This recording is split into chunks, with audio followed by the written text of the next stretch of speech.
1600-ലധികം സർവകലാശാലകളും 1,00,000+ കോഴ്സുകളും UG, PG, diploma, MS വരെ ലോകമെമ്പാടുമുള്ള സാധ്യതകൾ. കൗൺസിലിംഗ് മുതൽ വിസ വരെ, ഫോറക്സ്, ലോൺ, ട്രാവൽ, അക്കോമഡേഷൻ എല്ലാം ഒറ്റ ടച്ച്. വിദേശ പഠനം ആഗ്രഹിക്കുന്നവർ ഉടൻ വിളിക്കൂ 9001 800 800120.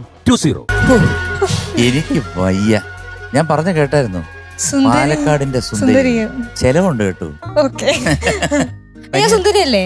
ആണ്. എന്നാലും അത് പറയണെങ്കിൽ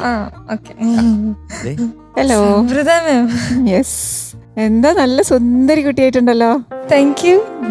എന്താ ഇന്ന് പാടാൻ പോകുന്നത്? പൂജാബിംബം മിഴി തുറന്നു.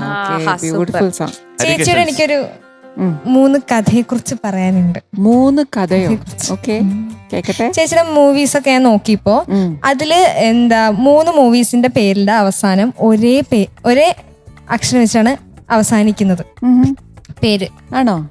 ഞാൻ ചോദിക്കട്ടെ, കഥയാണോ? ആ, തിരക്കഥ, അറബിക്കഥ, പിന്നെ ഏതാ കഥ? സൂഫി പറഞ്ഞ കഥ.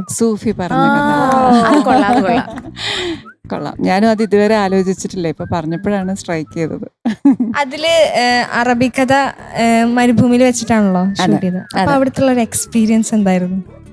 അറബിക്കഥ മരുഭൂമിയിൽ ഷൂട്ട്. നല്ല മഴയായിരുന്നു അവിടെ, പിന്നെ നല്ല തണുപ്പ്, ഇടിവെട്ടി മഴയായിരുന്നു.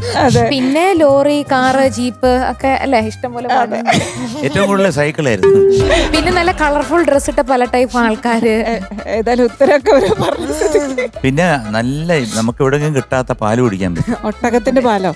ഇല്ല, ഞാനിതൊന്നും കുടിച്ചിട്ടും ഇല്ല, മഴയും ഉണ്ടായിട്ടില്ല. എനിക്ക് പക്ഷെ അറബിക്കഥയുടെ മെമ്മറീസ് ആലോചിക്കുമ്പോൾ വരുന്നത് അതിന്റെ മെയിൻ ആക്ട്രസ് ഒരു ചൈനീസ് പെൺകുട്ടിയായിരുന്നു. അപ്പൊ അവർക്ക് വേണ്ടി ട്രാൻസ്ലേറ്റർ ആയിട്ട് സിനിമയിൽ അഭിനയിക്കുന്നത് ഞാനാണ്. അപ്പൊ ആ കുട്ടി ചൈനീസിൽ പറയുന്ന ഡയലോഗ്സ് ഒക്കെ ഞാനാണ് മലയാളത്തിൽ ട്രാൻസ്ലേറ്റ് ചെയ്യുന്നത്. അതേപോലെ ശ്രീനിയേട്ടൻ മലയാളത്തിൽ പറയുന്ന ഡയലോഗ് സിനിമയിൽ ഞാനാണ് ചൈനീസിൽ പറയുന്നത്. അപ്പൊ ഈ ചൈനീസ് എനിക്ക് ഒരു പിടിയുമില്ല, പക്ഷെ ഈ ചൈനീസ് ഡയലോഗ് മുഴുവൻ ഇരുന്ന് പഠിച്ച് പറഞ്ഞ് പിന്നീട് അത് ഡബ്ബിംഗ് തിയേറ്ററിൽ ഞാൻ ഇരുന്ന് വെള്ളം കുടിച്ചതും അതൊക്കെയാണ് എനിക്ക് ഓർമ്മ വരുന്നത്.